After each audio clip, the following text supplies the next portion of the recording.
Hi, this is Sarah from This Curly Girl Sews. Welcome to my channel. Thank you for watching. Please click the subscribe button down below if you want to see more videos. I plan on doing lots more.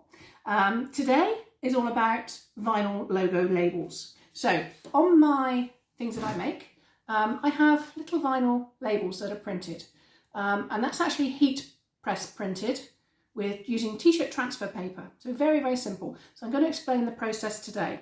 You can do all different sizes. So like this one is a very cute little one with just my Red Cat logo label on, which I sew on the outside of items.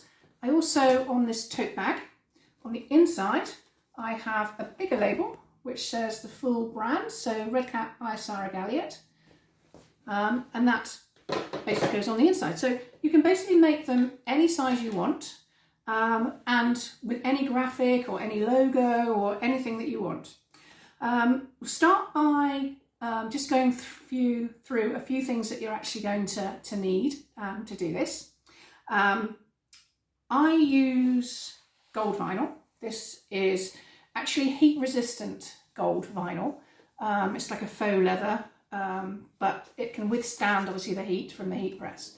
I actually got this from Amazon, and I'll post a link down below so that you can see, but most of them actually say if they're heat resistant or not, and it's normally the ones that I used for upholstery that are a little bit more resilient, but this is actually quite soft, so it's not like really, really heavyweight or anything.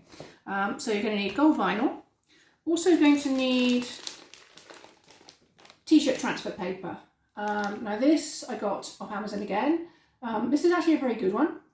It's PPD, Photo Paper Direct, light transfer paper. So make sure, unless you're doing onto dark vinyl, which I've not tried, make sure you get the light one, because then obviously the colour of the vinyl comes through.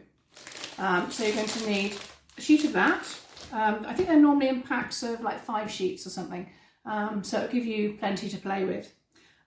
Also going to need scissors and a ruler. You're going to need to create a graphic that you want. So whether you hand draw a logo or create something using text, you can use a multitude of different programs to do that. You could just do it in Word and actually just put some images or draw some stuff and scan it and put it into Word. You could use Photoshop and actually create something using the mouse. I actually use a program called Procreate, which is what I create a lot of my art on.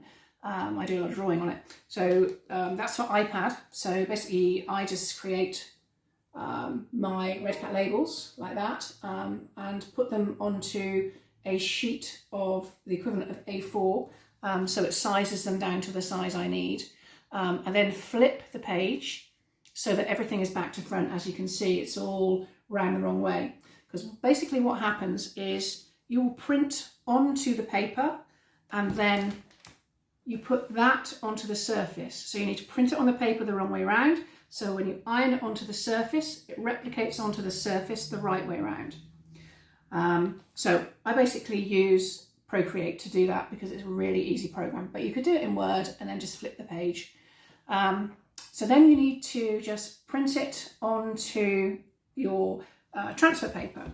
Now the transfer paper looks like this. It has a grid on one side and is plain on the other side. You need to print on the plain side, just standard inkjet paper settings, no fancy photo paper or anything like that, just normal print settings, and just print it the wrong way around onto your photo paper. So with the vinyl, what you need to do is actually cut it to the size of the paper. So what I do is I get my piece of paper, literally just draw around it and then cut the actual vinyl to the exact size of the paper, because what you don't want is the vinyl to really come into contact with the hot surface of the heat press. So next thing, just cut this out. So this is my logo printed out. I printed it onto just a normal piece of paper to start with, so that I can just check for the size, which is why you need the ruler. So I wanted these to be about 2.5 centimetres across. which they're pretty much spot on, and I wanted these to be about 1 centimetre. So again, pretty much spot on. Maybe a little bit close together for those, but that'll work for me.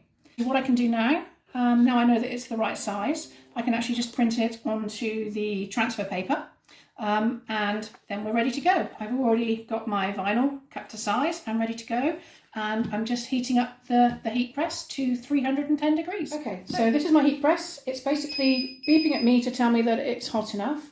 So basically what you need to do is just get the press out of the way, put your vinyl on the press, the bottom, face up, and then put your transfer paper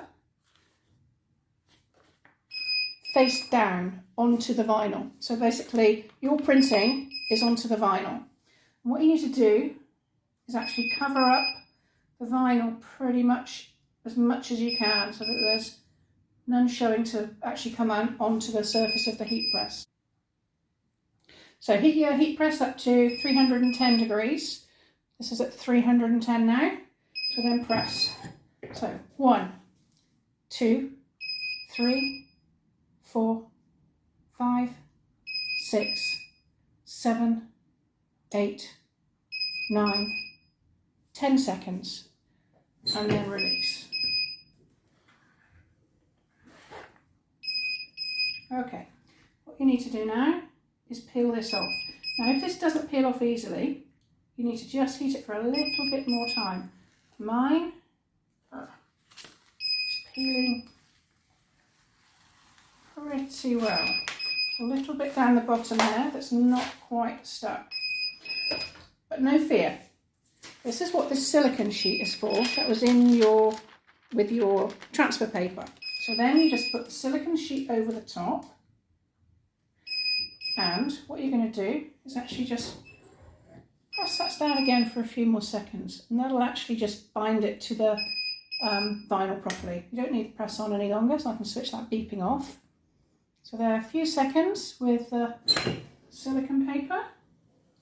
That's actually stuck there. Ah, they are. That's hot. Right, so there's that come off there. So peel off the silicone paper.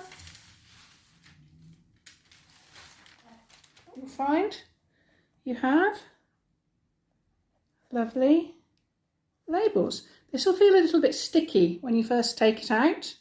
Don't worry about that. Just put it to one side and just let it air dry. It will go slightly dull back to the sort of vinyl texture, and it will no longer be sticky.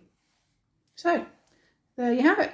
Labels. All I need to do now is cut these up into little labels so I can sew them on, and cut these because I'm going to make zipper pull tabs with my logo on. I hope you enjoyed that, and I hope you found it easy to follow. Any questions, obviously just pop me a message, and next I'll show you how to bulk interface for bag making.